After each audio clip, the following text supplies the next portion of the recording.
Dad first said it to me. The nail that sticks out is the one that gets hit. It's an old Japanese proverb. To stay out of danger or harm's way, one must conform. One must obey. One must be inconspicuous. We'd hear it growing up on the farm during the Great Depression. Hoovervilles, hobos, jobless men riding railways, women and children in bread lines, and Washington State, still a western frontier.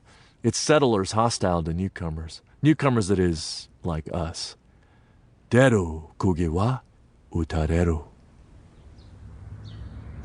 I remember the first time I knew I was Japanese.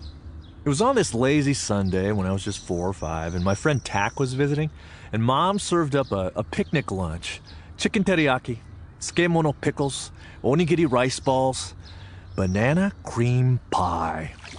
And she put us in the ofuro, or outdoor wooden bath, and Tak taught me how to hold my breath, so I shut my eyes and held my nose and plunged below the surface. And I opened my eyes underwater and I saw Tak's face. He was blowing bubbles at me and sticking out his tongue. In that watery, blurry image, his nose, mouth, crooked teeth, his brown eyes, his black hair. It was like a mirror. And that's when I first realized I was something other. Someone other than what most people around me were. The fact that we were taking a bath outdoors in a wooden tub, the sticky white rice we ate, the prayers in Japanese.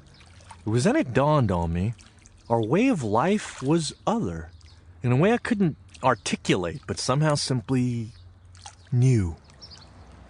Later that day, Mom and I were walking near the railroad, and we saw a dog who'd been hit by a car and was badly hurt and whimpering, so I reached out and patted his head, and the dog licked my hand.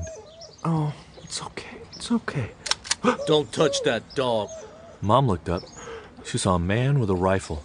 Don't touch that dog. Let's go. But, Mama, he's hurt.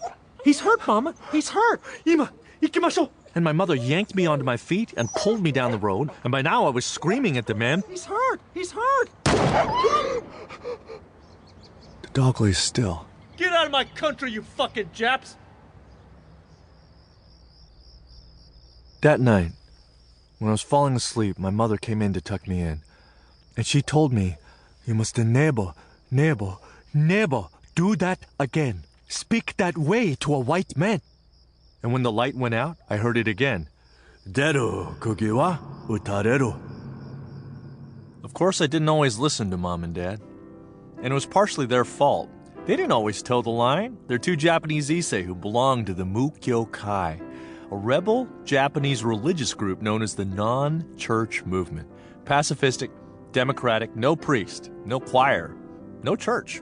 Just 4 families, on fire for God, working the land on a commune. You know how fire produces both light and heat? Well, Dad was our guiding light. Some called him baka shojiki. Rough translation, stupidly honest. When Dad packed crates of lettuce to sell, he never put the best heads on top for the usual grand display.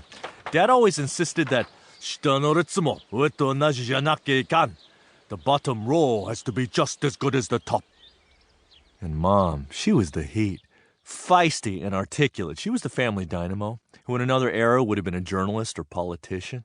She was elected vice president of our Japanese association, beating out all the men. She wrote poetry and read everything in sight. The Hokubei Shimbun, the latest Sears catalog, and her beloved novels. Late at night, by a kerosene lamp, she'd immerse herself in the dungeon scenes of The Count of Monte Cristo, or be swept away to the cotton fields of Tara in Gone with the Wind. Kono Ashley Wilkes. No backbone ne. Kono Red Butler. Now that's a real man. Mom and Dad, though poor, insisted on some culture. We were the only family around with an Edison phonograph, which played Finlandia, La Traviata, and Jada Jada Jing Jing Jing. And somehow, Mom scared up the money for a square grand piano. It was her pride and joy. And strains of Stephen Foster songs like My Old Kentucky Home would waft out the screen door.